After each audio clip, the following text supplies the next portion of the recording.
Well, talking about a missile being launched, well, that was a move from young Rob Wickens to get down the inside. Adrian Zaug, never the easiest to pass, but he had no choice. The place was going to be taken away from him. Zaug has been struggling on the brakes all weekend. I don't think he has much confidence, and I think Wickens, he cleverly used that to his advantage. Look at this, Lebanon, oh, has hit the back of Italy, round both Italy and Lebanon go, and that could be the end of their races. And somewhere along the line, where is Team Ireland? Have they dropped back as well? Yeah, they have. You're absolutely right. Ireland has dropped right back, so whatever's happened to them. But this, now look, drive-through penalty. Switzerland, John, have been done for a jump start. I'm not surprised. That certainly looked to be a jump start to me. We've now got two cars in turn one in the gravel between the racetrack and the barrier, and the other on the edge of the racetrack. So once again, safety, I'm sure, will be, because that car will take a moment or two. There's no marshal available to get to the Italian car. You see it just by the side of the track. Still Switzerland leading this race as they come up through turn 11, and this is on lap 4. Safety car's out there, so he won't presumably be allowed to make his drive-through penalty while the safety car is out there. He'll probably have to wait until the safety car comes in. Safety car taking that route onto the track.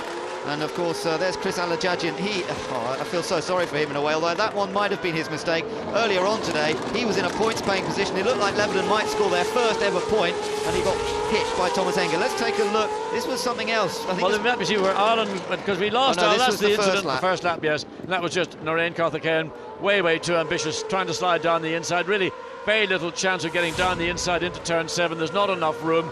And particularly in the opening lap, when everybody's so compacted, then you're really trying to make space where there isn't. And Australia took a big whack from that, didn't they? Still running though, John Martin. He's down in 17th place, but I wouldn't be surprised if there isn't a fair bit of damage on the side of that car. He has done his drive-through.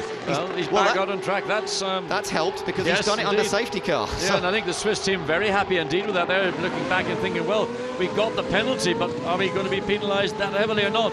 Not as heavily had they done it under running outside of the safety car. But I tell you what, this does change the perspective for the championship.